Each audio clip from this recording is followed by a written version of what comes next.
बिस्मिल्लाहिर्रहमानिर्रहीम अस्सलाम वालेकुम रहमतुल्लाह। पिछले 6 महीने से जब से हुकूमत बरसर इक़्तिदार आई है या इन लोगों ने 8 फरवरी 2024 के जो इंतखाबात के अंदर धांधली करके हुकूमत बनाई है और हुकूमत में आने के लिए जिन जिन लोगों को अब नवाजा जा रहा है, अब उसमें कादी फायज़ ईसा को नवाजने का प्लान मौजूद था।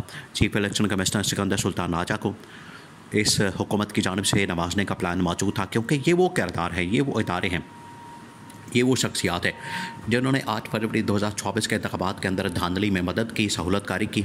आखिरकार इनको नवाजना भी मकसद था और उसी के लिए 6 महीने से काम हो रहा है। और आखिरकार इन्होंने आइन के ऊपर छुरा घोंपा, इन्होंने आइन के ऊपर हमला किया। ना सिर्फ इन लोगों ने आइन के ऊपर हमला किया, बल्कि इन्होंने सुप्रीम कोर्ट के ऊपर, पाकिस्तान की अदलिया के ऊपर भी हमला किया। और इस हमले की वजह से, इस शब खून की वजह से अदलिया की आज़ादी भी ख़त्म हो गई है। अदलिया भी मुकम्मल तौर पर इन लोगों ने दफन कर दी है और साथ ही इन्होंने आइन को भी दफन कर दिया है।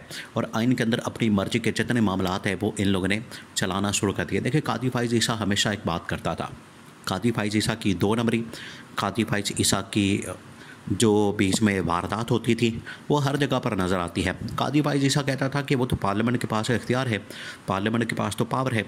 यानी वो शरीफ ख़ानदान और ज़रदारी ख़ानदान को इस हद तक नवाजने के लिए तैयार था कि जो भी मसला आता था, जो भी कोई प्रॉब्लम आती थी, इशू आता था गवर्नमेंट के लिए, कादी फायज़ ईसा हमेशा से हाज़िर खिदमत होता था और उनके लिए रास्ता निकालता था कि आप ये वाला रास्ता इख्तियार करेंगे, हमारे पास पटिशन लेकर आएँ, हमें आप बताएं क्या हुक्म लगाना है, हमें बताएं।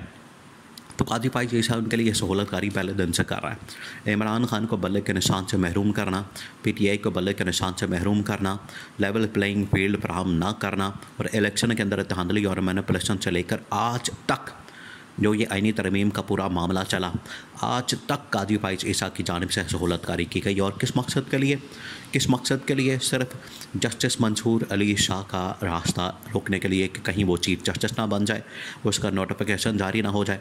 और अगर justice Mansoor Ali Shah chief justice बन जाता है, वो चीफ जस्टिस बन के सबसे पहला जो काम करेगा, मखसूस नशिस्तों के मामले के ऊपर फ़ैसला जो है उसके ऊपर अमल दरामद करवाएगा। फिर उसके बाद 8 फरवरी 2024 के इंतखाबात के फ़ैसले को टेकअप कर लेगा, पटिशन को टेकअप कर लेगा और उसके बाद फिर 9 मई के मामलात को टेकअप कर लेगा। ये वो मामलात हैं जिसकी वजह से हुकूमत अपने आप को खौफ ज़्यादा महसूस करती है और एक खौफ के आलम में, डर के आलम में इन लोगों ने ये आइनी तरमीम पास की, क्योंकि इनको पता था, इनको अंदाज़ा था कि अगर हमने आइनी तरमीम पास ना की और जस्टिस मंसूर अली शाह का रास्ता ना रोका तो जस्टिस मंसूर अली शाह तो फिर हमें खा जाएगा, वो तो सियासी तौर पर हमारी मौत का बायस बनेगा, सियासी तौर पर हमें दफन कर देगा, सियासी तौर पर हमारा जनाजा निकाल देगा और हमारी हुकूमत का भी जनाजा निकाल देगा, हमारे मैंडेट का भी जनाजा निकाल देगा, हमारी जालसाजी का भी जनाजा निकाल देगा। और जो जो हमने ये उल्टी सीधी हरकतें, गैर आइनी, गैर कानूनी हरबे हथकंडे इस्तेमाल किए हैं, इसमें इमरान खान के ख़िलाफ़ इंतकामी कार्रवाइयाँ, इमरान खान के ऊपर मुकदमात, इमरान खान के ऊपर केसेस, 8 फरवरी के इंतखाबात के अंदर धांधली, 9 मई के मुकदमात, तमाम के तमाम मामलात जस्टिस मंसूर अली शाह उड़ा के रख देगा, जिसकी वजह से ना सिर्फ इस्टेब्लिशमेंट के लिए ये गली की हड्डी बन चुका था और ऐसा कांटा बन चुका था कि इसको निकालना बड़ा ज़रूरी था, और हुकूमत के लिए भी बड़ा ज़रूरी बन चुका था कि जस्टिस मंसूर अली शाह का हमने नोटिफिकेशन नहीं निकालना बतौर चीफ जस्टिस। देखिए, आज से तकरीबन को महीना पहले, 2 महीने पहले इनसे कहा जाता था कि आप जस्टिस मंसूर अली शाह का नोटिफिकेशन निकालें बतौर चीफ जस्टिस, आप इनका नोटिफिकेशन निकालें बतौर चीफ जस्टिस।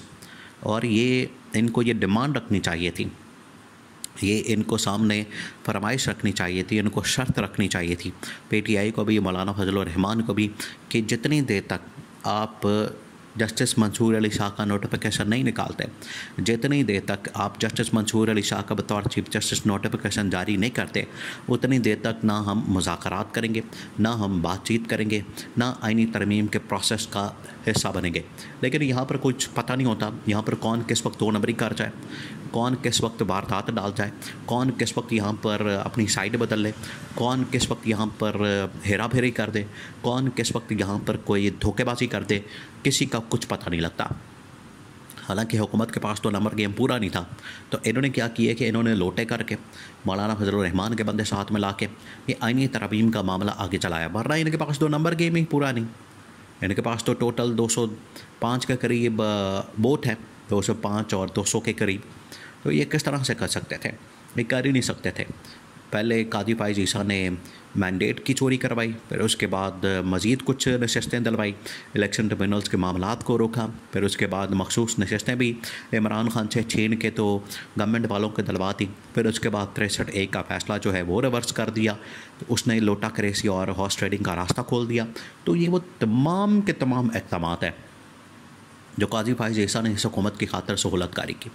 कादी फाइज़ ईसा ने इस हुकूमत की खातिर रास्ता हमवार किया कि ये अपना 2 नंबरी करें, ये अपना जो है जो भी गैर आइनी गैर कानूनी काम करना है ये करें, आइन को तबाह बर्बाद करें, आइन के ऊपर हमला करें।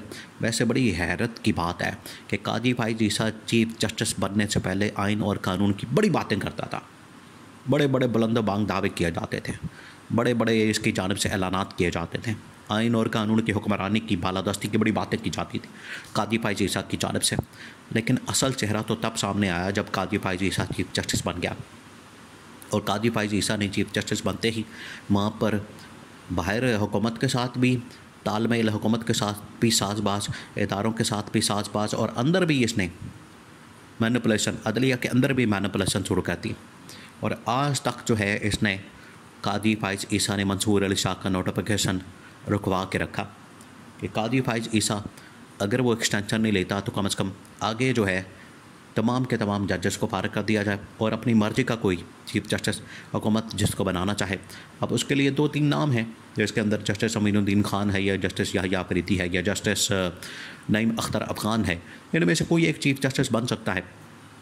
लेकिन असल मकसद ये था, हुकूमत ने पहले ही कह दिया था कि हम नोटिफिकेशन निकालेंगे 24 अक्टूबर को। ये नहीं बताते थे कि जस्टिस मंसूर अली शाह का निकालेंगे, ये कहते थे कि चीफ जस्टिस का निकालेंगे। तो इसके जहन में ये प्लान मौजूद था कि हम क्या करेंगे कि ऐन मौके पर हम तरमीम कर लेंगे। तरमीम करने के बाद हमारे पास एक 3 जजेस का पैनल आएगा। पैनल में से हम जस्टिस अमीनुद्दीन खान, जस्टिस याहिया अफरीदी में से किसी को चुन लेंगे और उसका फिर बतौर चीफ जस्टिस नोटिफिकेशन निकालेंगे। और जस्टिस मंसूर अली शाह का इस तरीके से वो रास्ता रोक रहे थे।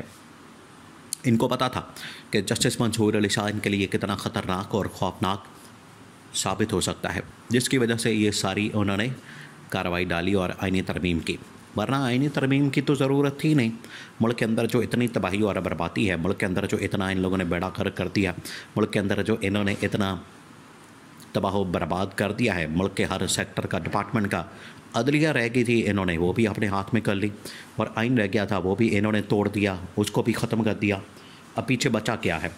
अब ये सिर्फ अपनी हुकूमत, एक किस्म की आमरियत, इन्होंने हुकूमत फस्तायत पर मबनी हुकूमत रखी है।